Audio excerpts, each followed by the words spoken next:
14. Brazen attack in Brooklyn. Violent crime in New York City has skyrocketed during recent years, leading to a sharp increase in illegal acts committed in broad daylight. One example of this disturbing trend took place in the hipster haven of Williamsburg, Brooklyn, on a hot summer night in July 2021, when a man assaulted a 35-year-old woman in plain sight on a sidewalk. Surveillance footage showed the suspect following the unknown victim for a short distance before she finally noticed him briefly and continued along her way. Moments later, the man was seen rushing up behind the woman and tackling her to the ground. He then reached into her clothing and grabbed her before leaving the scene. The woman was physically unharmed and refused to get medical attention, but it's probably safe to assume that she was severely traumatized by the sudden attack. Unfortunately, this is just one case among what seems like an endless list of similar incidents that have happened throughout the Big Apple since the crime rate started increasing rapidly during the start of the COVID-19 pandemic. The city's mayor, Eric Adams, pledged to take a stronger stance against violence during his 2021 campaign. But the major crime rate still climbs ever higher under his leadership, according to an official report, which showed a 6.4% jump in felony reports during the 2023 fiscal year alone. Meanwhile, the response times to emergency calls have slowed down significantly, painting a foreboding picture of what the future might hold for the city. 13. Long missing man attacks jogger.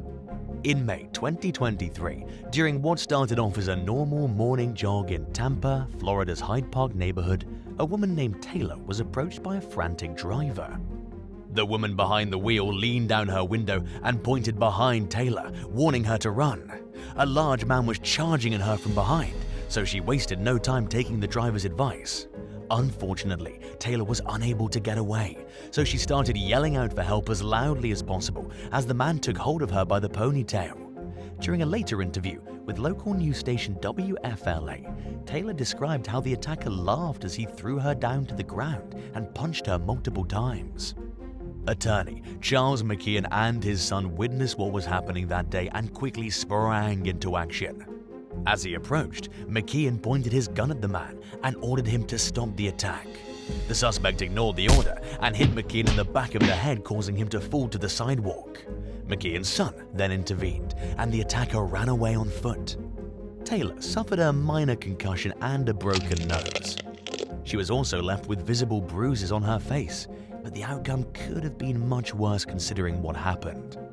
She credited McKeon and his son for saving her life. Police quickly caught up with the suspect after he fled and arrested him on suspicion of aggravated battery with great bodily harm.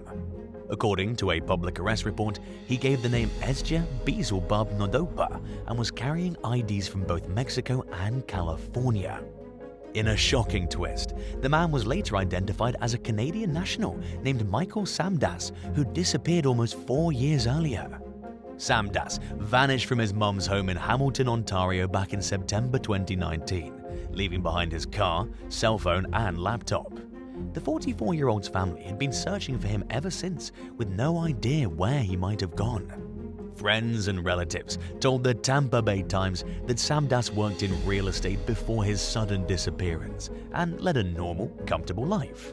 His behavior began to change slowly several years ago when he started talking to himself, distanced himself from those close to him, and stopped taking care of his personal appearance. Concerned family members reached out and tried getting mental help for Samdas starting in 2017 after he became prone to violent outbursts. But he kept getting discharged from the hospital after psychiatric evaluations and being deemed a non-threat. The day before he officially went missing, he was arrested for getting into a fight with a homeless person.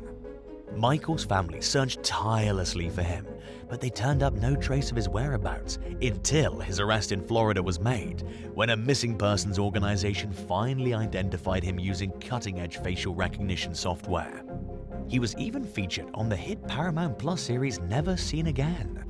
After Michael was located, his family expressed deep sympathy for the victim of his attack and expressed remorse in his place. Samdas reportedly told police that he didn't have any idea who the people claiming to be his family were. According to the Tampa Bay Times, he didn't seem to recognize his mum and sister when they attended one of his court hearings. He also didn't respond to the name Samdas, but he did answer to the name Nadopa.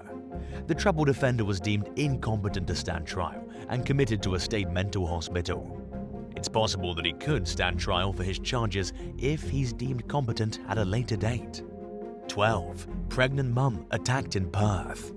During an innocent walk with her 2 kids in Perth, Australia back in September 2022, a 37-year-old mother with a 3rd child on the way was viciously attacked by a teenage girl.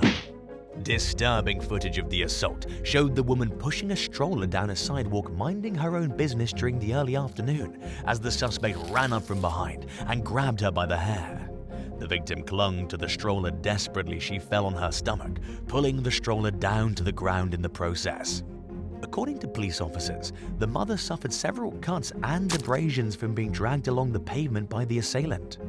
She fought hard to ward off her attacker as the teen repeatedly hit her in the head in an apparent attempt to take her purse. The accused perpetrator then fled the scene but was arrested later that day on suspicion of robbery. Speaking with the West Australian after the attack, neighbours of the victim described feeling disgusted by the unprovoked act of violence, claiming that it left other local mothers in fear of leaving their homes. 11. TikTok narco queen's tragic death. In a horrifying act of violence that was caught on camera in October 2023, a 24-year-old Chilean drug trafficker called the TikTok narco queen was executed in public in the middle of the day. Mother of one, Sabrina Duran Montero, was on her way to visit a nail salon in the town of Padre Hurtado when several masked gunmen approached her in her vehicle and gunned her down.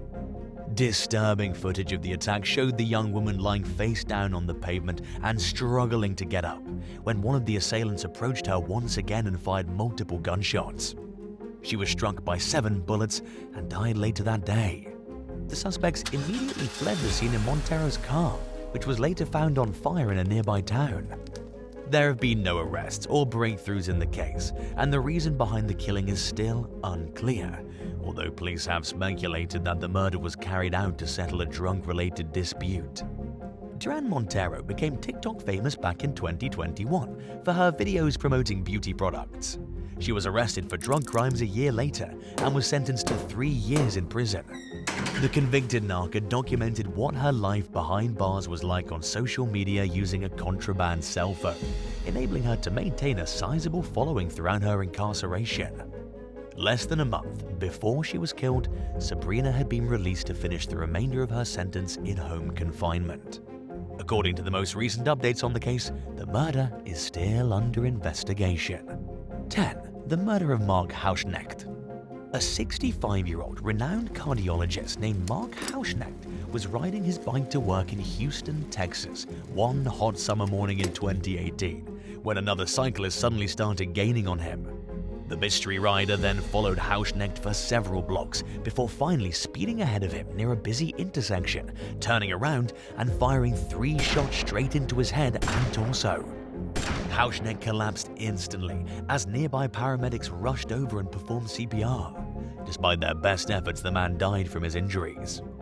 Police were dumbfounded as they tried to identify the shooter, who managed to elude the authorities despite committing such a heinous crime in a busy area. The killer's motive also stayed a mystery, considering the victim's lack of enemies and reputation for being kind to everyone he met with.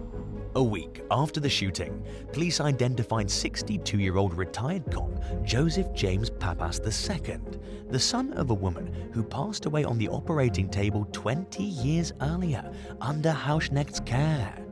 Investigators suspected that Pappas likely blamed Hauschnecht for his mother's death and harbored resentment until finally carrying out the murder as an act of revenge.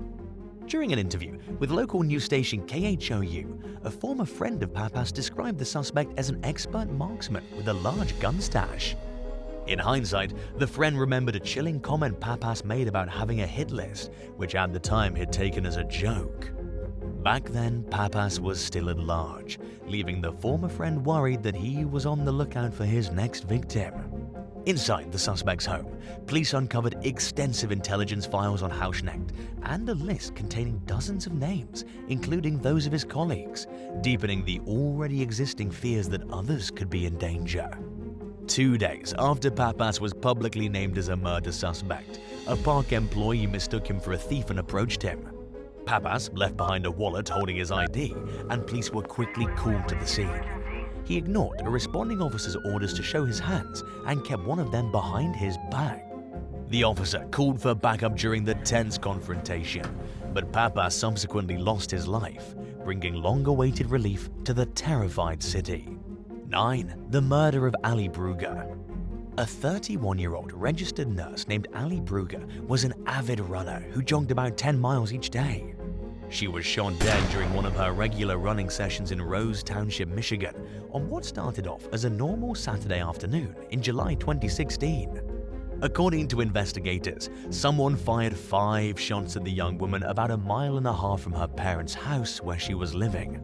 At first, police thought they would solve the case pretty quickly, but the identity of Ali's killer remains a mystery till this day.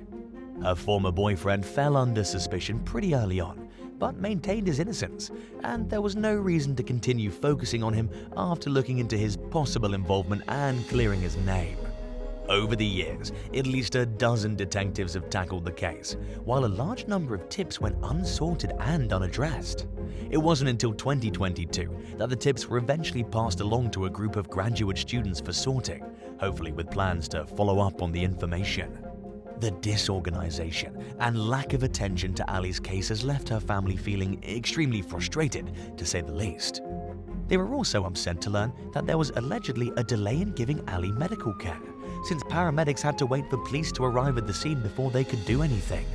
Ali's mother, Nikki Brugger, told ABC7 Detroit News that a lot of misinformation has been spread about the case.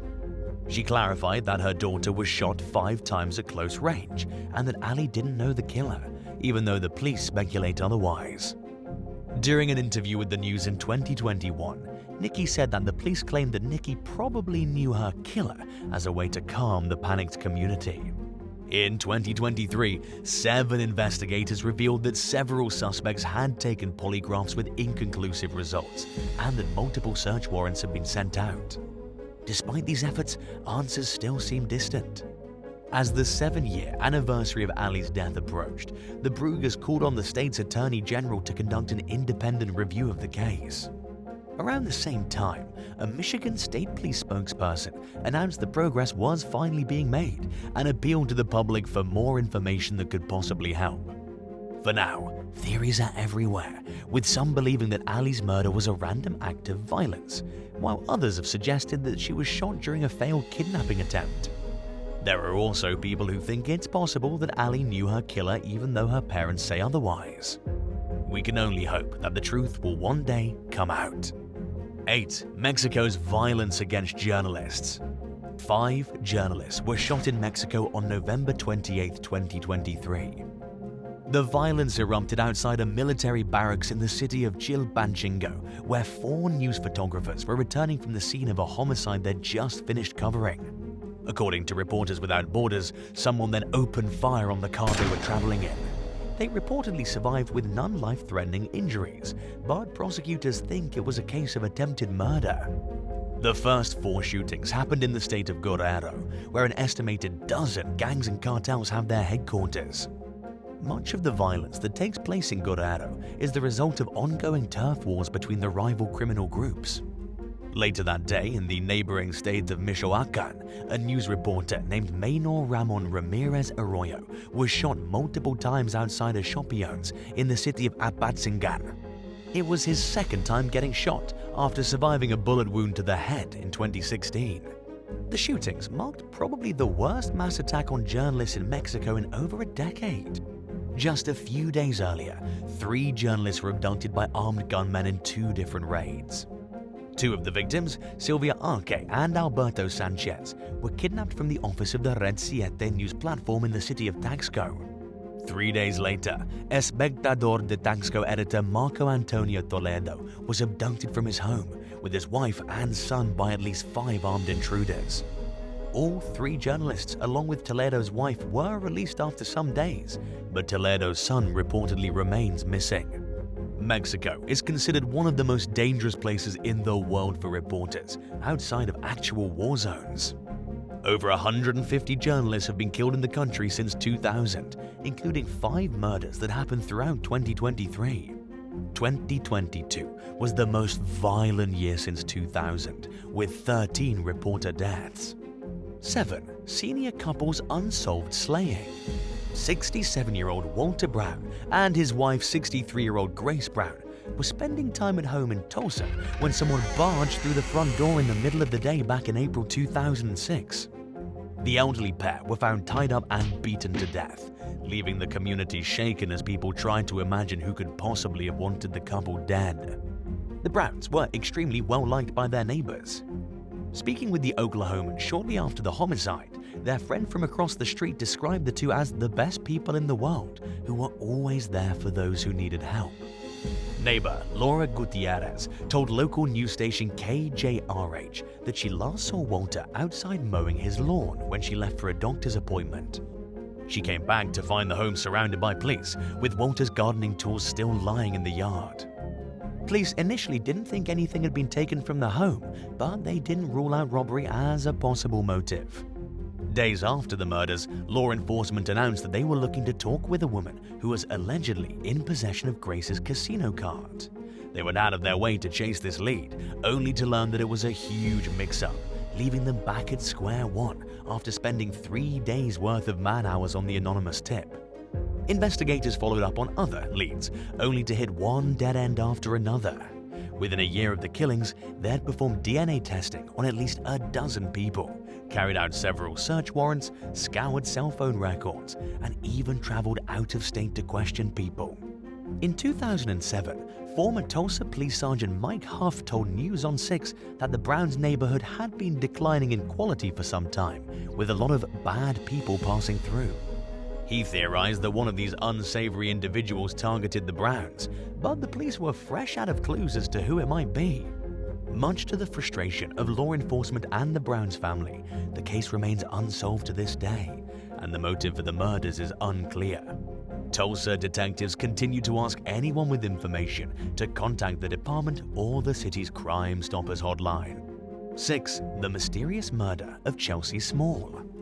In November 2013, single mother of 2 Chelsea Small was working at an Advance America check cashing business in Taylor, Michigan, when a man calmly entered the building and shot her twice with a silenced gun. He cleaned out the register and quickly fled the scene, making off with a measly $250. The man remains unidentified despite the shooting being caught on camera. Nobody knows if he knew or targeted Chelsea, and although there are no signs to suggest that this was the case, detectives remain open to any and all possibilities.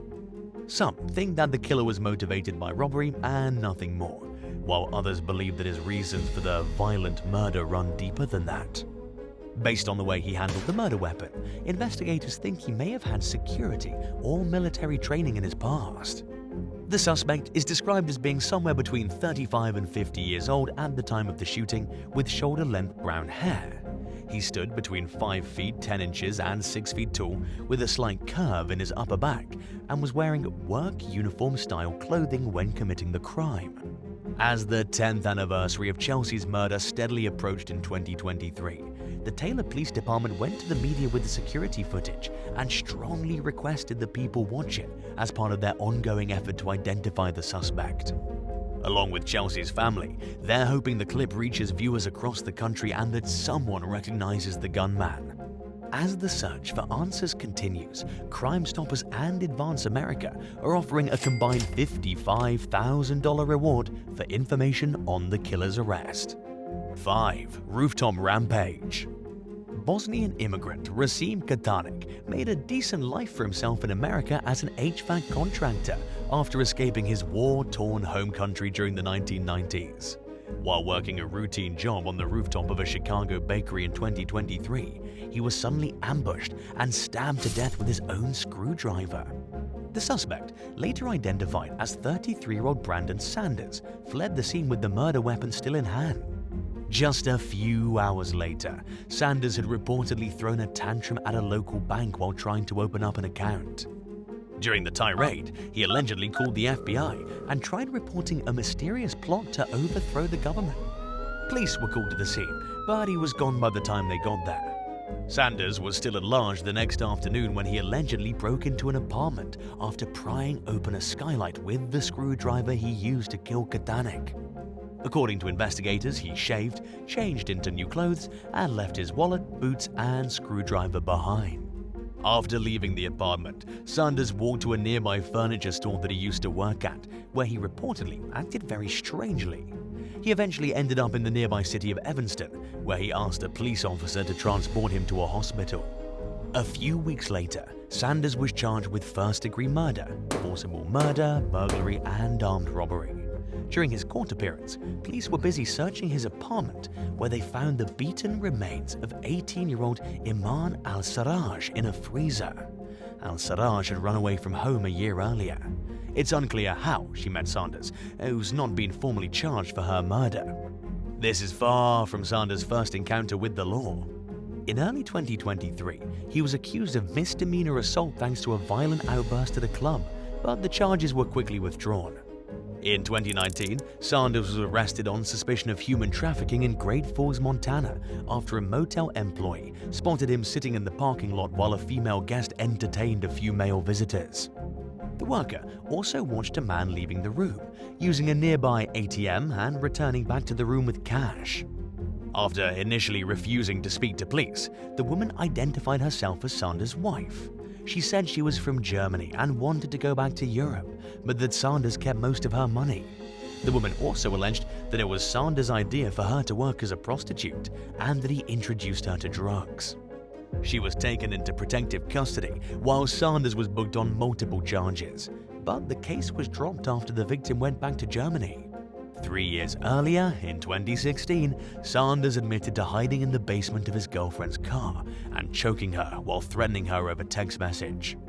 For now, he remains held without bond at the Cooks County Jail as he awaits his next court date in early 2024. 4. Fertility nurse's fatal encounter. 53-year-old mother of 4 and fertility nurse Eliza Sherman was in the middle of a divorce in March 2013 when someone stabbed her to death in front of her lawyer's office. She was at the building in downtown Cleveland, Ohio for a scheduled meeting on a Sunday afternoon when a hooded figure came up behind her and plunged a knife into her body 11 different times. A surveillance camera captured grainy footage of the killer leaving the scene, but the individual's not been identified. None of Eliza's jewelry was stolen, and her purse with everything still inside was found at the scene, indicating that the crime was not motivated by robbery. It would make sense to assume that her estranged husband, Simon Sherman, had something to do with the death, but he's never been identified as a suspect. 10 years after the tragedy, Eliza's best friend Jan Lash told 19 News that she spoke with Eliza a few minutes before the stabbing. She said that Eliza told her that her attorney repeatedly changed the time of that last meeting. Lash also claimed that Eliza was emotionally suffering through the lengthy divorce. She just wanted it to be over, but she felt that her soon-to-be ex-husband would never leave her alone even after the ink was dry on the divorce paperwork. Eliza's divorce attorney, Gregory Moore, apparently lied about his whereabouts on the night of his client's death. According to prosecutors, he sent Eliza text messages saying he was inside his office before and after the murder when he actually wasn't.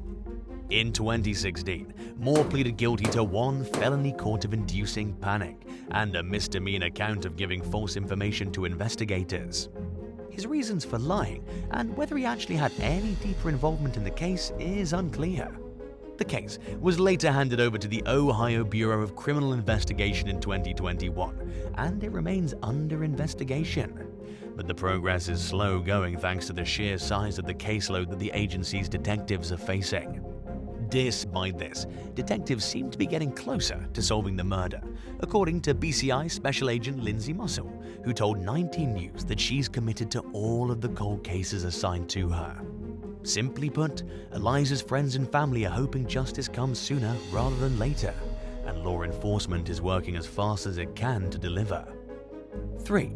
The abduction of Juan Chaliam Ta Satsaksit.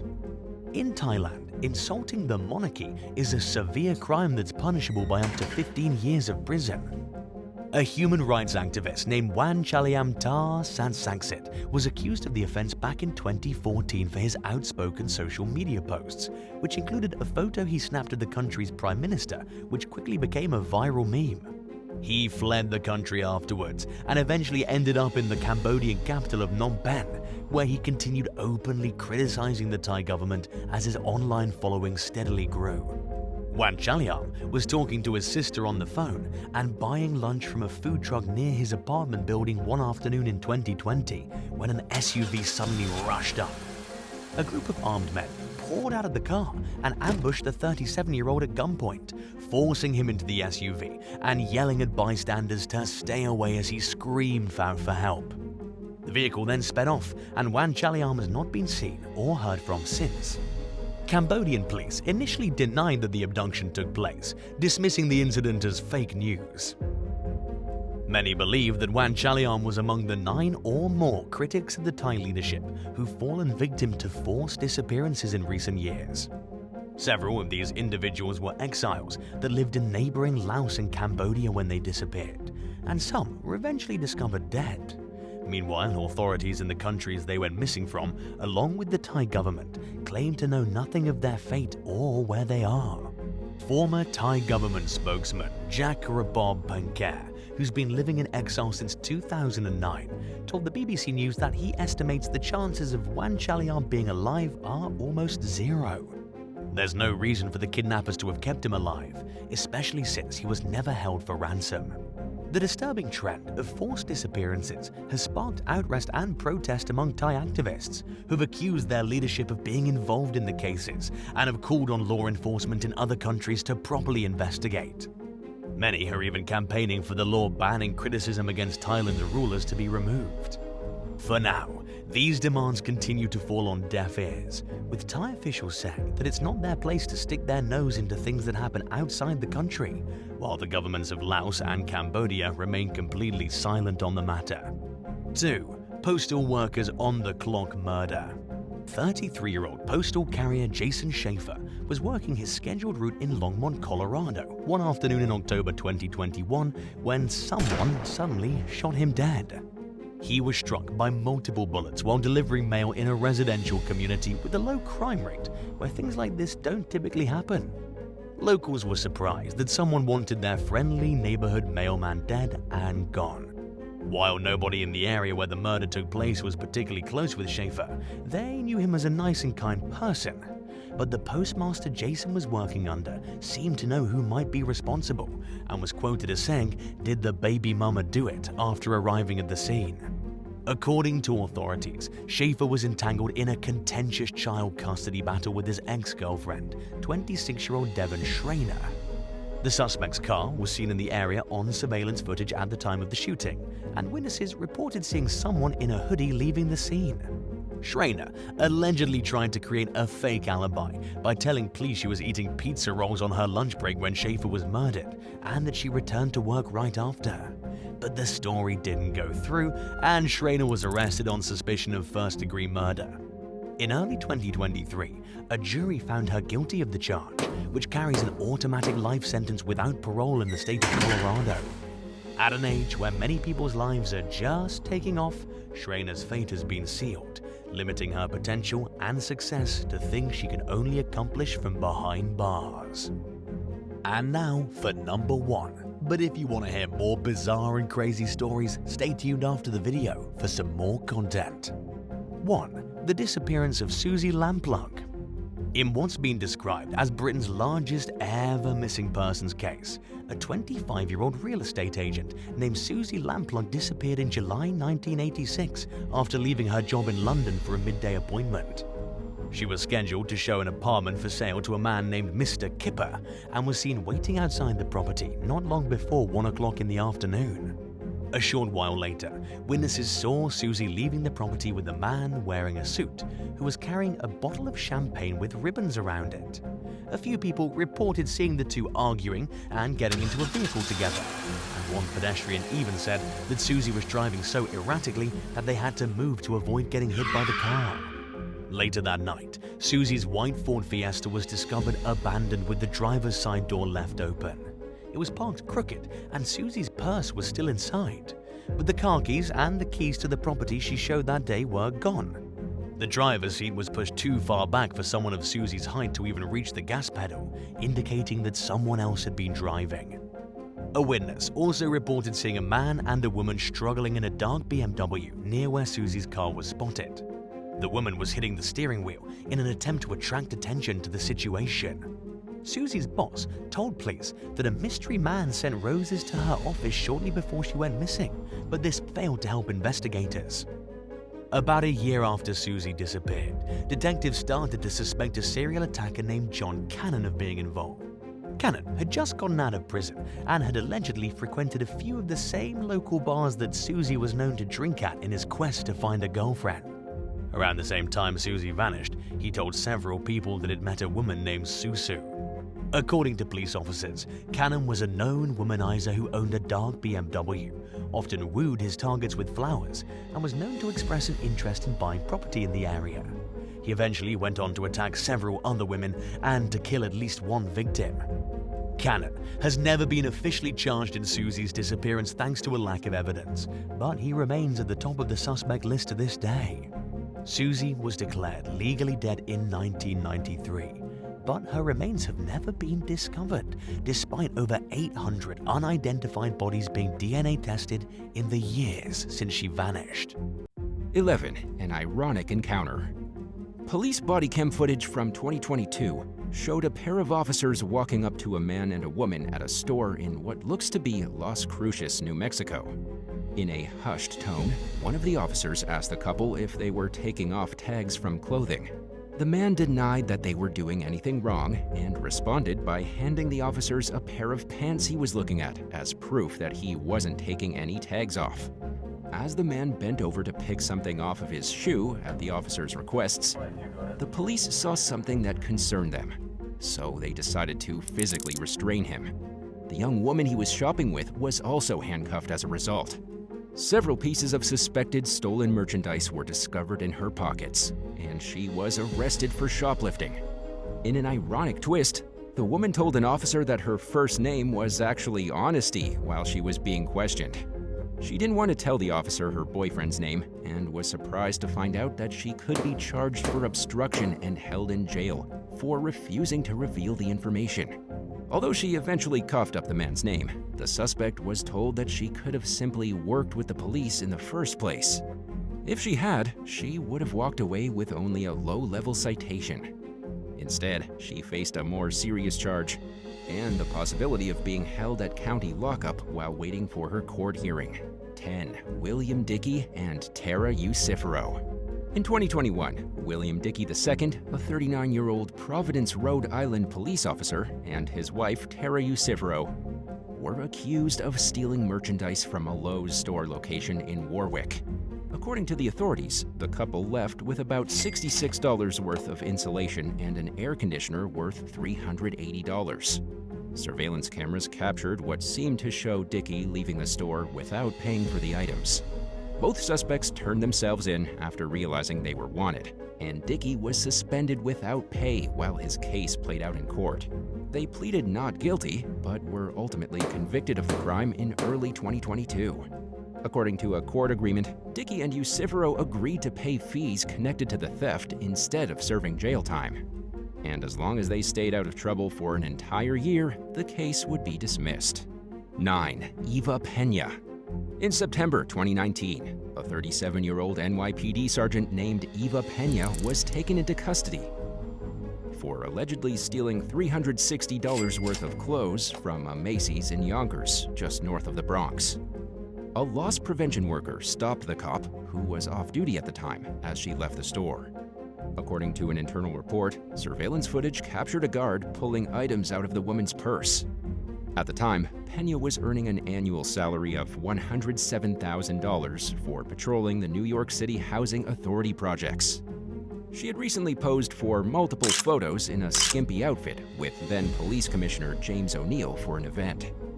Her life got a lot less glamorous, though, after her arrest for petty larceny, which was immediately followed by her suspension from the force.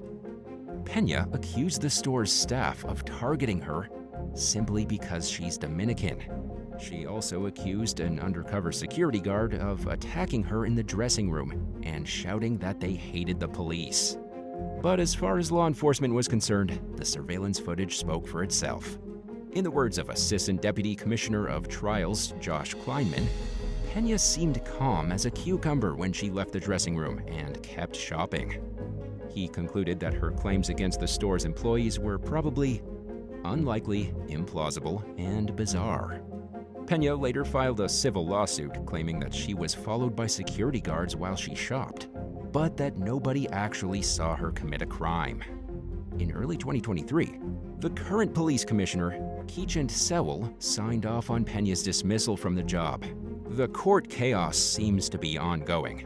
8. Sierra Zerb. During a 2022 family shopping trip to a Burlington coat factory in Las Vegas, a woman and her 2 children were suddenly faced with a barrage of pepper spray. The trio were about to walk into the store when they noticed the alarm was going off thanks to a shoplifting incident. According to media reports, the suspect was seen leaving the store with a cart full of stolen merchandise. When the woman noticed that the shoplifter was parked in the space right next to her and was loading clothes into the trunk of their vehicle, she asked an employee if they wanted her to take a picture of the suspect's license plate. The worker said yes, so the Good Samaritan whipped out her phone and started recording. She was quickly confronted by the shoplifter, who asked the woman twice if she had a problem with something, and then deployed the pepper spray. The suspect, a young woman named Sierra Zerb, fled the scene in her car and was later arrested outside an apartment building. 7. Charles Brito. New York City retailers are used to handling shoplifters, especially in tourist hotspots. One morning in July 2023, a 50-year-old homeless man and serial shoplifter named Charles Brito went into a CVS store in Times Square. A confrontation between Brito and one of the store's security guards, 46-year-old Scotty Eno, quickly escalated into violence, eventually turning deadly. The security guard stabbed Brito to death during what he said was an act of self-defense.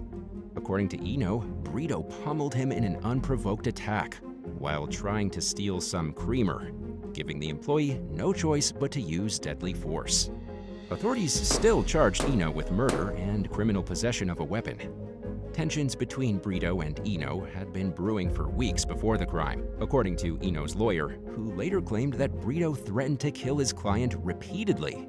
At least 4 or 5 times, Eno confronted Brito while he was trying to steal and told him not to. But Eno didn't even get a chance to approach Brito, according to the defendant's lawyer, who claimed that Brito came at his client already swinging. After being held at Rikers for several days, Eno was freed on a $100,000 bond, pending the outcome of his case. Eno suffers from sickle cell anemia, but has held steady employment since he immigrated to the U.S. from Grenada over a decade ago. Before his arrest, he worked multiple jobs to support his family. One of his bosses paid his bail. Charles Brito's family told the New York Post that they tried everything to get the victim off drugs, but nothing helped. Brito's father, 75-year-old Juan Brito, said that he occasionally wired his son money and helped with food, but that his son lived a tragedy. Unfortunately, he also died tragically. 6. Michael Matias Pena. Over a month-long period that started in May 2023, a pair of shoplifters stole at least $4,000 worth of shoes from a Nike factory store in Rehoboth Beach, Delaware. During the first theft, employees reported that a suspect made off with 28 pairs of shoes. About a month later, the same 2 people returned to the store and left with 9 more pairs of shoes that they didn't pay for. Investigators later identified one of the suspects as a 22-year-old man from Bridgeton, New Jersey, named Michael Matias Pena. He was soon taken into custody by the New Jersey State Police and extradited back to Delaware, where he now faces charges of felony shoplifting over $1,500, shoplifting under $1,500, as well as organized retail crime. Matias Pena remains free on an unsecured $2,000 bond while waiting for his next court date. 5. Lisa French. A Connecticut woman whose history of thefts dates all the way back to 1992. found herself facing her most serious charges ever in 2023. The incident started when Manchester police saw a woman matching the description of a suspect who was wanted for shoplifting. The thief robbed a Dick's Sporting Goods just a few hours earlier. They approached the individual, who was in a stolen car being driven by 51-year-old Lisa French, the woman with the shoplifting record. According to police, French stopped her friend from getting out of the vehicle and sped off as police tried to take the woman into custody. French is now accused of striking a nearby officer and pinning him between two cars. She also allegedly hit several police vehicles and at least one civilian vehicle before she and her friend ditched the car and escaped on foot. Both suspects were later captured at a nearby Hampton Inn, where a police dog found them hiding behind some curtains on the hotel's third floor. A warrant said that both women had cocaine in their possession at the time of their arrests. Authorities charged French with multiple crimes, including attempted assault on an officer and first-degree reckless endangerment. During her hearing, her public defender explained that his client was unemployed and struggled with substance abuse and mental health. The prosecutor described French as a habitual offender who had faced larceny, forgery, impersonation, and other charges. French remains behind bars on $150,000 bail. 4. Booze theft ring busted. Over a 9-month period that started in 2021, a group of 5 alleged thieves stole around 70,000 pounds, or $89,000 worth of alcohol from stores across England. During each raid, the suspects took anywhere between 2,000 and 5,000 pounds, $2,600 and $6,400 worth of goods. Each group member played a role in the heists, and they used both earpieces and cell phones to carefully coordinate their movements, ensuring that there was a getaway car waiting nearby. The first 2 arrests happened in February 2022, when Alan Chica and Ionut Razvan George were picked up on suspicion of shoplifting from a store in Kent. Police then launched an investigation and discovered through CCTV footage that the suspects were part of a bigger operation. Based on their findings, 3 more suspects were arrested: Valeriu Kobzarenku, Andrei Stefan, and Vincentiu George. The defendants received varying sentences ranging from 1.5 years to 2 years and 1 month. 3. Richard Quickstra. Retail theft has become a huge issue throughout the United States in recent years, and it only seems to be getting worse. Authorities are putting a large portion of the blame on habitual offenders who seem to not stop stealing no matter how many times they get in trouble for it. In Grand Rapids, Michigan, investigators pointed the finger at a serial shoplifter named Richard Quickstra, who had dozens of theft convictions under his belt dating back to 1988. According to prosecutors, Quickstra went right back to stealing immediately after being released from prison in January. He's accused of going on a crime spree all over the metro Grand Rapids region, racking up 9 retail fraud cases over just a few months. A few of the cases came with felony-level charges. Felony retail fraud can come with a 5-year sentence in Michigan, and the sentence can be increased based on prior convictions. Quickstra's recent thefts range from allegedly taking 18 packs of beer to making off with thousands of dollars worth of items. In most cases, he was reportedly recognized by several loss prevention employees. He has since pleaded not guilty and is in the process of facing the cases in court. 2. Ismile Flores. Over a 5-month period that started in October 2022, Victoria's Secret and Target stores in Phoenix and Tempe, Arizona, were robbed by a serial thief. According to court documents, 23-year-old Ismile Flores stuffed pants and underwear into a garbage bag and left stores without paying multiple times. He is also accused of leaving stores with shopping carts full of stolen merchandise. Investigators have identified at least 17 alleged incidents at Victoria's Secret stores alone, not counting the Target thefts. The suspect made off with anywhere from $200 to $2,300 worth of goods each time he stole. When police officers took Flores into custody, he allegedly had suspected fentanyl pills and drug paraphernalia on his person. This is far from the young man's first rodeo with the law. As of his most recent arrest, Flores had 43 prior shoplifting cases on his record. He now faces almost 24 counts in connection to his alleged crime spree, including 19 counts of organized retail theft, 2 counts of shoplifting, and 1 count of drug possession. 1. Derica Conway. A Nordstrom store located in Nashville, Tennessee, lost almost $20,000 worth of handbags at the hands of shoplifters in May 2023. According to arrest documents, 2 women were seen walking into the store and heading in separate directions. They are accused of stealing 10 handbags with a cumulative value worth $18,224. Authorities identified one of the suspects as Derica Conway, an alleged serial shoplifter who had been charged in several past cases.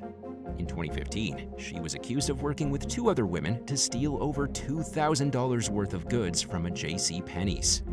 She was also arrested in Murfreesboro in connection to a string of retail store thefts. Police reportedly found more than $10,000 worth of items in the woman's trunk. At the time, there were already warrants out for her arrest for allegedly stealing over $5,800 worth of stuff from a Victoria's Secret store, as well as several other shoplifting incidents. In December 2022, Conway was accused of stealing $3,000 worth of perfume from an Ultra Beauty store in Hendersonville. In connection to the Nordstrom theft, Conway faces charges of theft of merchandise, probation violation, criminal impersonation, and failure to appear. Thanks for watching. Do you think it's more important for a bystander to intervene during a broad daylight attack or to capture it on camera? Let us know in the comments below.